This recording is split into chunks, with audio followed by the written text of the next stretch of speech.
Yes, House Speaker Nancy Pelosi gave quite a bit of information during her interview this past weekend in regards to if they're going to be able to pass that infrastructure bill by Thursday. What's going to be going off into the bill and what isn't going to go off into the bill.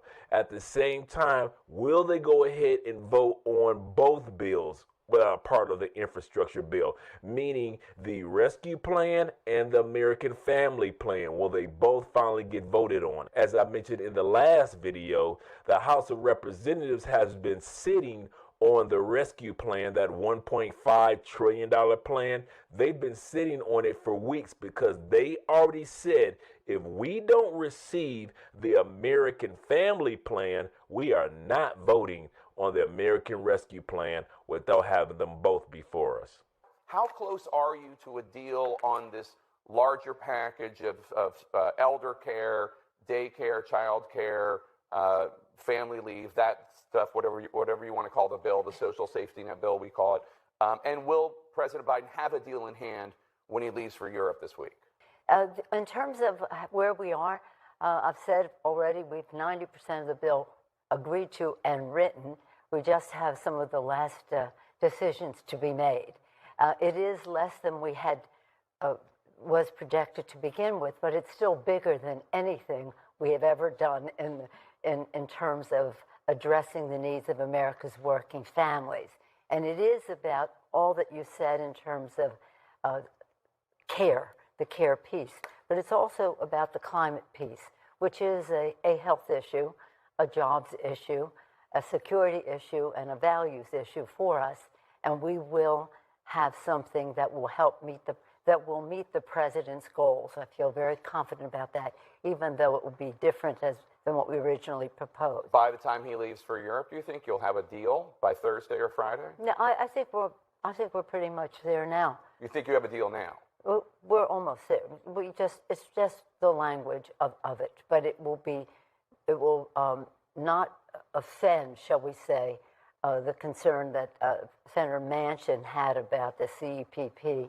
But nonetheless, the point is to reach a goal, and the president's goals of reaching the emissions, the pollution, and all the rest. Because we were prepared with our select committee headed by Kathy Castor, we had other options. Other ways to pay for it. No, other ways to reach the goal, and yes, pay for it as well.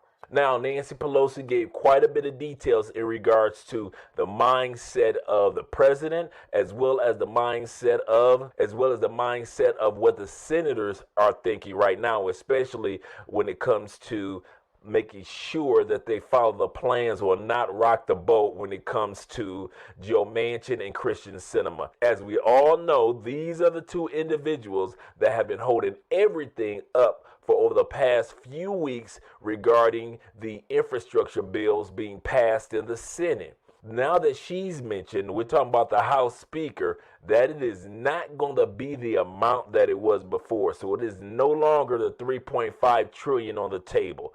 That means that a lot of the bills, a lot of the programs that we were looking forward to being inside of the family infrastructure bill. So we're going to talk about what was in there before and what's not in there now. For example, it was $1.5 trillion before, and now it's right around $1.92 trillion family plan. So just as I mentioned, a lot of things aren't in there anymore. Another example is this. At one point in time, there was 12 weeks guaranteed family medical leave that was available for those that have injuries, that had emergencies, or women and men that were celebrating the delivery of their child. But now they've broken that down to only 4 weeks. Another change that's taking place in the American Family Plan is this.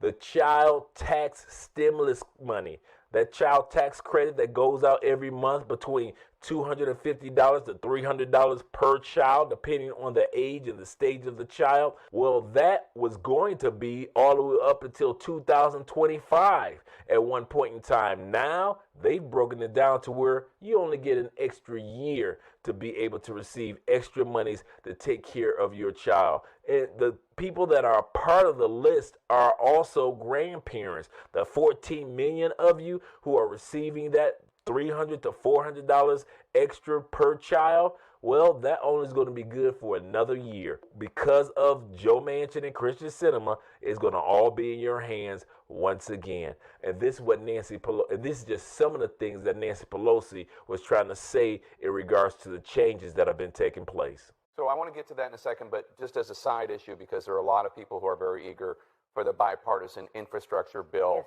to come up and be voted on as well. And progressives have said they're not going to vote for that until there's at least a deal on the larger social safety net bill. You said the House must pass the bipartisan infrastructure plan by October 31st, which is a week from today.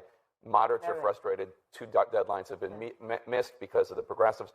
Are you going to meet that goal? No, wait a minute. There was no deadline that was missed because of the progressives.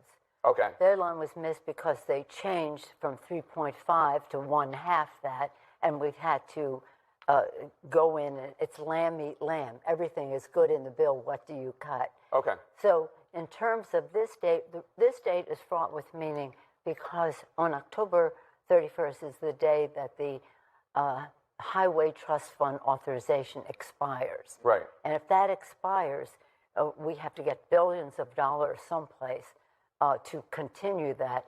The best way to do that is to pass the BIF, having nothing to do with all the other, shall we say, deliberations that are going on. Our chair of the committee, Peter DeFazio, who's a master of this, of the Transportation Infrastructure Committee, has said we must pass this by October 31st. But the reason I invoked progressives, I'm not blaming anything on them, but I'm just saying they have said, a sizable number of them, enough of them to tank the bill, that they will not vote for the BIF, the bipartisan infrastructure plan, unless there is this framework agreed to. You're absolutely right. So are you saying in the next week the framework will be agreed to, or there will be a deal on the social safety net bill? Let's call it an agreement. An agreement. There will be an agreement on that, and you will also vote for the bipartisan infrastructure bill. Both of those things will happen in the next week. That's the plan.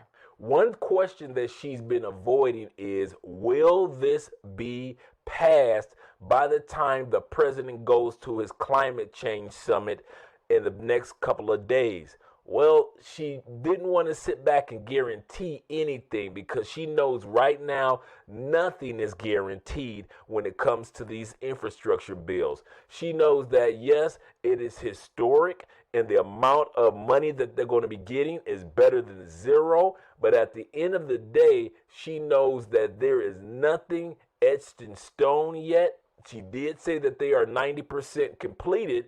In other words, it's just going through the last details in the wording. And as I mentioned before, there are a lot of things that are no longer in the bill. For example, before there was 2 years of universal pre-K for children between the ages of 3 to 4 years old. And there was also going to be in there 2 years of college. So the beginning of your educational experience and toward the end of your educational experience post-secondary, you'd have 2 free years of community college. Well, because of Joe Manchin and Christian Cinema, that's out.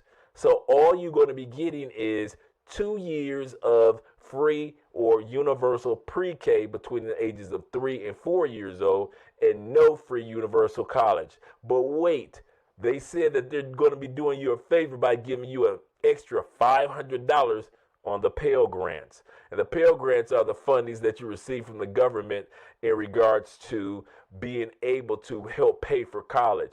Before it was $6,000, now they're going to be giving you a whopping $6,500.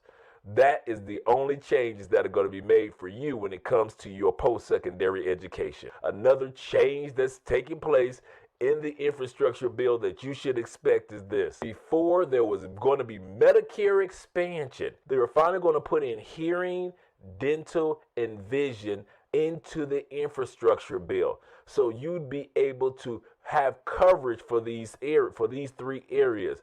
Now, what they're going to be doing is just giving you an $800 voucher for dental.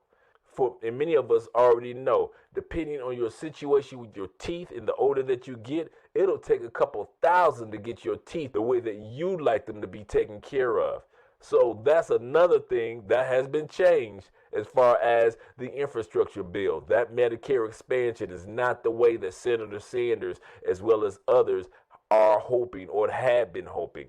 Another thing that's changed in this bill is this. There were climate change policies in there. There were clean energy policies in there. But because we know Senator Joe Manchin gets so much money from corporations and lobbyists, and he also is in the coal industry, there is no way that he was going to let clean energy be implemented into the infrastructure bill, causing him and others to lose millions of dollars. So that, as far as clean energy, is no longer a part of the American family plan. The reason why I emphasize on American is because the president has to go to this climate change summit and explain to the rest of the world, who are already in a position to where they're using clean energy, where they're trying to take care of the planet, while the United States is not on board with helping to make the planet a better place to live. Senator Sinema, who was a key Arizona Democrat vote in the Senate, Senator Sinema has said she will not support raising the corporate tax rate, raising the tax on high wage earners. And President Biden has acknowledged that might mean you can't pay for the rest of the bill using those sources of revenue. Do you have an alternate way? Yeah. We do, because we were ready to pay for 3.5. Right. So we certainly can pay for half of that. And what is that alternate way? Is it a billionaire's tax? Is it a minimum tax for corporations? Is, shall we say, has an appeal, but it doesn't produce that much money. Okay. Because the bill is not written yet, we hope it will be written today and introduced tomorrow. Only then can the Joint Tax Committee evaluate what it brings in. We anticipate $250 billion, but we need closer to $2 trillion. So we have other things. Such as? Well, such as we have enforcement, and that's several $100 billion. We have the overseas harmonization of taxes, and that's a few $100 billion. We have an array. And I'm not going to say what they are right here. Corporate minimum tax, so that Elizabeth Warren was talking on the lead the other day about if a company like Amazon makes hundreds of millions of dollars, billions of dollars, and pays zero, this would be the legislation that requires that they pay something. Is that in there? Well, that is. We'll see. We haven't seen the bill yet. Right. And you said also that it's being written right now. You're going to send it to the. This is a Senate proposal. Okay. And they supposedly are writing it today. Tomorrow they would introduce it, and then the Joint Tax Committee is the one that says this is how much you get from that. But again, on our side, we have been totally ready with alternatives, but in terms of House and Senate and the White House. We have plenty of alternatives. We're ready. Now realize this. All of these plans, the infrastructure bills, the infrastructure stimulus bills, are going to be implemented over the next 10-year period. And the crazy part is there is nothing that says that any of this, even though it passes into law and President Biden signs it, doesn't mean that when the Republicans get back in power, they can have reconciliation and wipe all of this away. So when it comes to the infrastructure bills, the American Family Plan, we're going to keep you posted, but we may just have to keep you posted for a few years down the line concerning this. If you are interested in entering into the contest that we have every week, we give away a $50 stimulus giveaway every week. If you're interested in getting into it, there are 2 steps that you need to take. First step you need to take is just email me and say, Andre, I want to be in the contest. Don't just email me and have nothing there, because I won't know what you're emailing me about.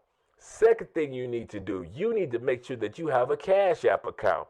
If you do not have a Cash App account, the link is right at the top of the descriptions right here. You don't even have to scroll all the way down. Just at the top of the description. It takes a few minutes to set up your Cash App account. And like I always say, that's absolutely free. And they'll give you an extra $5 just for doing that. In other words, they'll put $5 to your bank account. That's a couple boxes of cereal. That's a bottle of water. For some people, that's a couple of loaves of bread or a couple of bags of rice. But my point is, they'll make sure that you have everything set up so when you win the contest, I can automatically send this money off to you.